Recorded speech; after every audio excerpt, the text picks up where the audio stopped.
Good morning Ahmedabad. કેમ છો તમે લોકો? આ સન્ડેની સવાર છે અને તમને સવાર બતાવું કેવી લાગી રહી છે સન્ડેની. હા, કેટલી પીસફુલ લાગે. અને સવારે ઉઠતા જ હું પહેલે સૂકી દ્રાક્ષનું પાણી પીઉં છું, જે પેટ માટે સારું હોય છે. અને હું કોલગેટ કરવા ગયો તો ખબર પડી કોલગેટ પતી જ ગયો છે. હા, શું હાલ કર્યું છે લ્યા. અને પછી નહીં ધોઈને હું તો બહાર આવી ગયો. અને બહાર આવીને પછી મેં તૈયાર થઈને જોયું કે હા, કેટલો સારો લાગી રહ્યો છું યાર. ખાસ રૂપાળો લાગી રહ્યો છું હું. અને પછી અમે ફરવા નીકળી ગયા અને અમે જઈ રહ્યા છે તીર્થધામ કલ્કી અવતારનું મંદિર છે આગળ. આ જોવા તમે ગયા હો તો કમેન્ટ કરજો મને. અને નિષ્ક્રિય નારાયણ ધામ કહેવાય છે. અને ત્યાં જતાં મેં શંકર દાદાના દર્શન કર્યા. શંકર દાદાના દર્શન કરતાં હું તો એમની ભક્તિમાં લીન થઈ ગયો યાર, કહેવાય જ નહીં. અને લીન થયા પછી ઓમ નમઃ શિવાય બૂમ પાડીને આપણે નીકળી ગયા.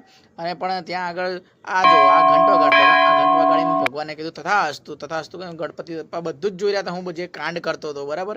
એ પછી મેં કીધું ગણપતિ બાપ્પા હું કેવો લાગી રહ્યો છું? ગણપતિ બાપ્પાએ કીધું બહુ સરસ લાગી રહ્યો છે બેટા, બહુ સરસ લાગી રહ્યો. તથાસ્તુ. ત્યાંથી પછી હું શરમાઈ ગયો અને બહાર એક સ્લો મોશન વિડીયો પાડીને કીધું